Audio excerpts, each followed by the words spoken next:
여성들의 지위가 북한에서 좀 이렇게 변하고 좋아진 것 같아요. 북한에서. 그 이유는 간단합니다. 여성이 북한에서 가장이기 때문이에요. 사실상 세대주. 고난의 행군 이후에 여자들이 실질적인 가장이 됐고, 왜냐면 북한 남자들은 공장이나 제도 시설로 배정을 받았어요. 근데 나라 경제가 망하면서 공장이 문을 닫아도 남자들은 직장에 출근해야 돼요, 매일. 생산을 못 하는데. 월급을 못 벌어요. 그러면 식구들은 먹여 살려야 되잖아요. 애들은 키워야 되잖아요. 여자들이 밭대기를 읽어서 나온 작물들을 갖다가 장마당에서 파는 거예요. 그거를 벌어서 가족들의 생계를 이끌어가는 거예요. 장마당이 북한 김정은 시대에 들어서 공식화됐어요. 김정일 때까지는 불법했는데 김정은이 공식화시켰어요. 그 이유가 뭐냐면 혹자는 스위스에서 공부해서 민주주의 의식이 있어서 그렇다. 전혀. 장마당을 지금 없애면 북한 경제는 돌아가질 다 않습니다. 굶어 죽어요. 북한의 경제 체제는 장마당 자본주의예요. 장마당의 문을 닫으면 북한 기저 경제가 돌아가지 않아요. 그 예로 재밌는 현상이 있었어요. 하도 장마당에서 북한 돈이 가치가 없어진 거예요. 다 달러로만 거래하는 거예요. 그러니까 김정은 집권 초에 이 달러라이제이션 현상 때문에 달러 사용을 금지시켰어요, 한번.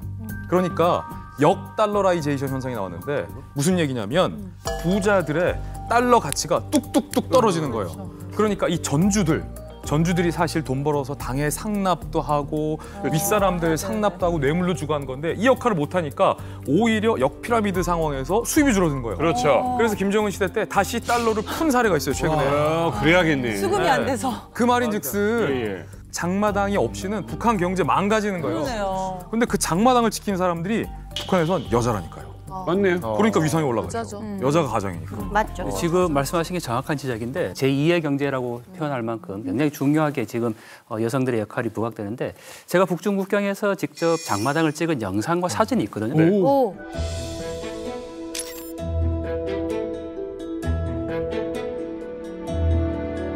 근데 자세히 보면 매대를 펼쳐놓은 건 다 여성이에요. 네. 도대체 시장에 장사하는 남성은 어디 있나 할 정도로 그 정도로 여성들밖에 이 장마당에 지금 사람들이 없고 뭐 북한에서 실제로 그 시장 나가서 돌멩이 뿌리면 다 맞는 건 여자다 이렇게 얘기 나올 정도로 굉장히 여자가 많은데 뭐 북한 경제 사범의 80%가 여성이라고까지 할 정도니까요. 경제 사범. 지금 북한을 움직이고 있는 것은 장마당을 통한 여성들이다 해도 과언이 아니죠. 그러니까 누가 이 돈줄을 쥐고 있냐 이게 키포인트예요.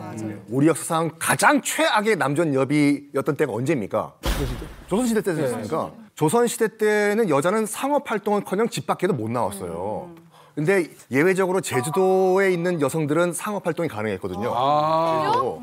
그래가지고 여러분 한 번씩 다 들어보시겠지만 거산 김만덕이라고 해서 네, 김만덕. 그러니까 제주도에서 상업활동을 하면서 엄청나게 큰 부를 쌓았어요. 그때는 제주도 여인들은 예외 없이 육지에 못 나와요. 나오는 순간 철컹철컹이야. 근데 그때 정조 때였는데 마침 그때 제주도에 큰 흉년이 들어요. 근데 조선 전체가 다 흉년이 들었기 때문에 제주도까지 보낼 쌀이 없었던 거야. 거기에 김만덕이 자기가 갖고 있던 창고 곡간을 열어가지고 다 제주도민에게 나눠줍니다. 정주가 고마웠겠죠. 뭘 원하냐 김만덕아. 근데 김만덕이 뭐라고 했냐면 한양에 가서 임금님 얼굴 한번 뵙고 난 금강산 여행하고 싶다.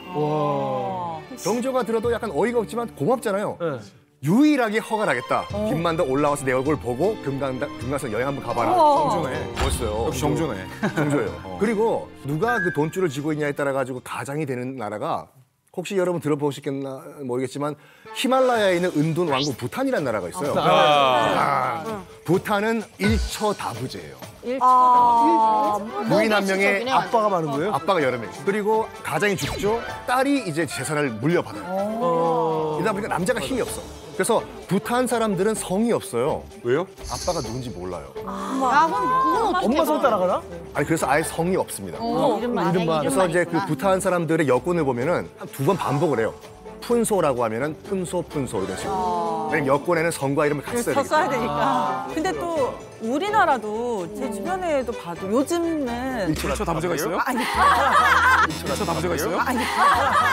경제력에 관해서 또 경제력에 관해서 요즘은 우리나라에도 그냥 여성분들이 가장인 집 꽤 있어요. 많이 있어요. 많아요. 그렇죠. 맞아요. 북한에서도 여성분들이 그 가족 전체를 먹여 살리는 경우가 많아요. 많죠. 뭐 남자들 살아가는 거는 북한 남자들 사는 거는 여성들 덕분에 사는 거다라고 해도 과언이 아닐 정도로 이 고난의 행군 시기에는 여성들이 없어서 북한은 또 망했을 수도 있어요. 맞아요. 네. 왜냐면 북한 남자들은 또 이렇게 집에만 앉아가지고 여자들이 갖다 주는 것만 못 갖다고 하는데 갖다 주는 거 못 갖다고 하면 다 죽어야지 뭐. 그렇지. 그러면 그때 임시 체제는 없어질 수도 있죠. 그럼 북한 여성분들은 어떤 일을 또 주로 하면서 돈을 벌어요? 장안도 같은 경우는 또 거기에는 대부분 어떤 장사꾼들이 많이 들어왔냐면 행방이라고 하는 장거리 장사꾼들 있죠. 이런 분들이 등에다 뭘 지거냐면 정어리, 이면수 뭐 이런 해물을 들고 들어오는 거예요. 여긴 내륙 지역이라 해물 보기가 귀하거든요.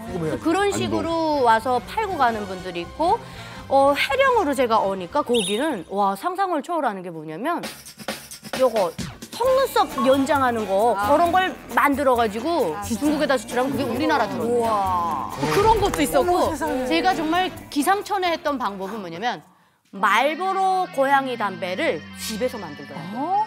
저 진짜 깜짝 놀랐는데 그 집에 이렇게 놀러 갔다가 한 15명의 여자가 쫙 앉아갖고 커튼을 쫙 쳐놓고 그러면 누구는 전문 밀고 누구는 전문 자르고 누구는 전문 포장하고 그래서 말보로 박스 고양이 담배 박스가 이렇게 쌓여있어요. 껍데기가. 이거 안전원들이 이런 보이본 동지들 있잖아요.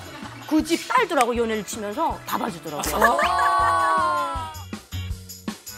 북한에 있었던 전 영국 대사 존 에버레드가 김정은에게 위협이 될 만한 걸 두 가지로 꼽았어요. 첫 번째는 핵무기. 북한에게 이득이 될 것 같지만 역설적이게도 핵무기를 쓰는 순간 북한은 이제 폭망하게 될 수 있죠. 두 번째가 바로 이 장마당 세대의 반란이었습니다. 근데 김정은 스스로도 이런 문제 인식이 있어요. 공개석상에서 김정은 이렇게 얘기한 적이 있었는데 2022년 10월에 노동당 간부학교에서 김정은이 연설을 합니다. 그런데 평양 내에 있는 MZ세대에 대해서 김정은이 뭐라고 표현했는지 보면 매우 흥미로워요. 뭐라고 하냐면 반사회주의 및 비사회주의적 현상들 그리고 기회주의적 반혁명 사상 경향들, 비조직, 무규율, 부정적 요소들이라고 이렇게 MZ세대들을 지적하면서 그 뒤에 나오는 말이 사실은 굉장히 중요합니다.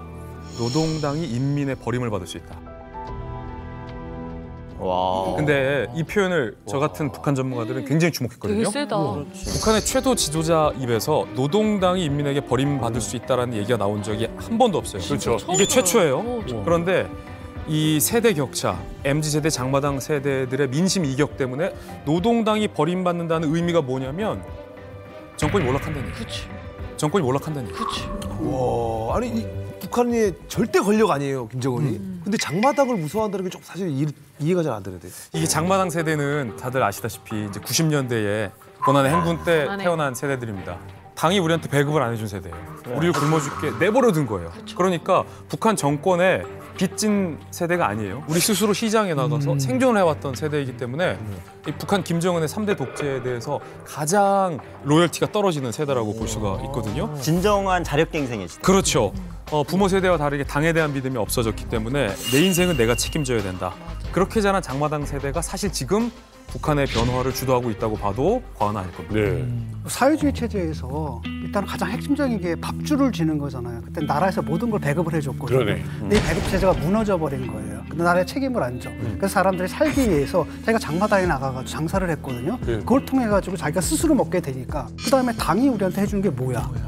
왜 우리 간섭만 해? 그렇죠. 바로 이제 거기에 대한 불만이 쓰는 거고 오히려 당에서는 자꾸 시장을 통제하려고 하잖아요. 폭하면은. 그러니까 이것 자체를 갖고 굉장한 자신들에 대한 공격으로 받아들이는 거죠. 어차피 너 없어도 내가 먹고 살고 국가라는 건 뭐냐? 내가 장사하는데 방해만 되는 존재 이러네. 충성심이라는 게 생길 수가 없는 거죠. 없다. 네. 근데 김정은이 대외적으로 버림받는다라는 어휘를 선택해서 말한 거예요?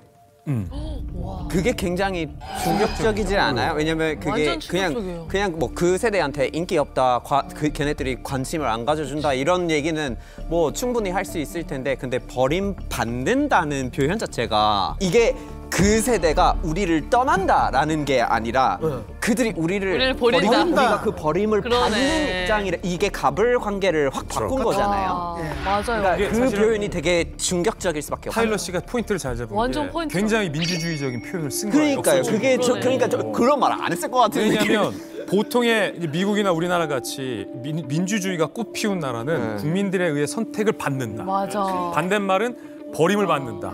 근데 사회주의 국가는 선택을 받는 게 아니거든요. 그렇죠. 우리가 이들을 선택한 거고 우리가 이들을 위해 군림하는 건데 버림을 받는다라는 표현을 쓴 거는 그렇지.